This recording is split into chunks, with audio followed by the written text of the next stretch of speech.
In this video, you will see that Trump says, "I think Islam hates us." I think Islam hates us. In another video, he declared that by the time of the inauguration ceremony, he would practically assume power and act as the president. He warned that if Israeli hostages were not released, he would level the Middle East to the ground and turn it into hell.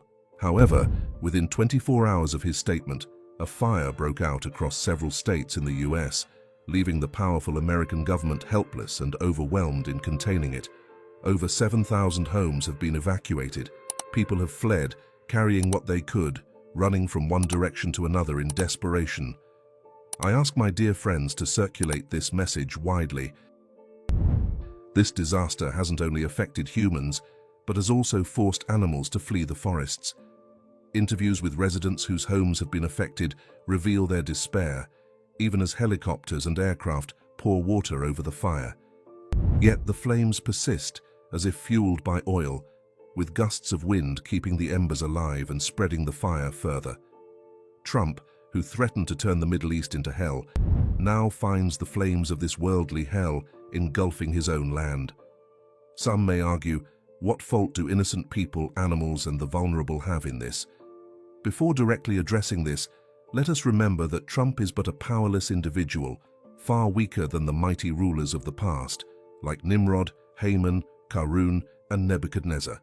These were men who claimed to own the world, with Nebuchadnezzar boasting he ruled everything, and Pharaoh declaring himself the supreme god.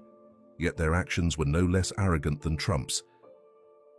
They thought they could manipulate and control everything as they pleased. However, they were oblivious to the reality that this vast world, with all its splendor, is no more than a grain of sand, or even smaller, before the Almighty Creator. The armies of the heavens and earth belong to Allah. Fire, as one of Allah's soldiers, can be unleashed in any form. Humanity today is fragile, like a piece of paper floating on water, which disintegrates upon contact with it. The current state of the world is similarly precarious.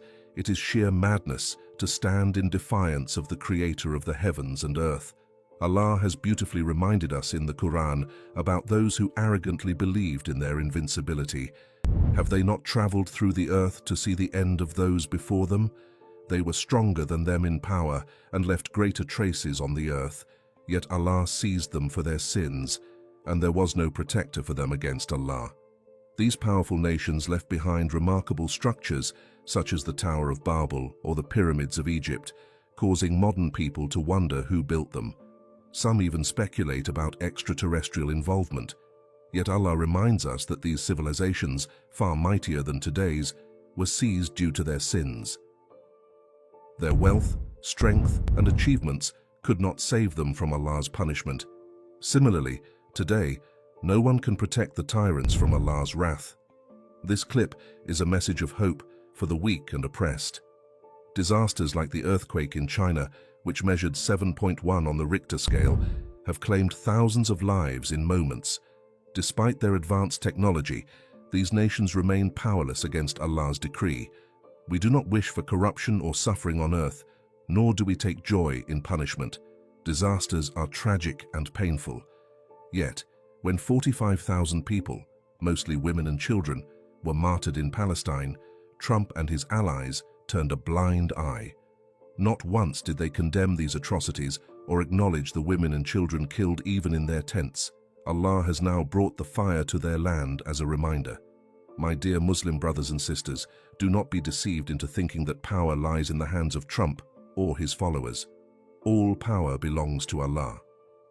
When He wills, He says, "Be," and it is.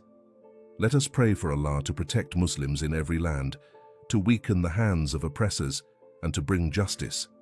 May Allah afflict the tyrants with such humiliation and suffering that they can no longer harm others, and may peace and blessings be upon our Prophet Muhammad and his family and companions.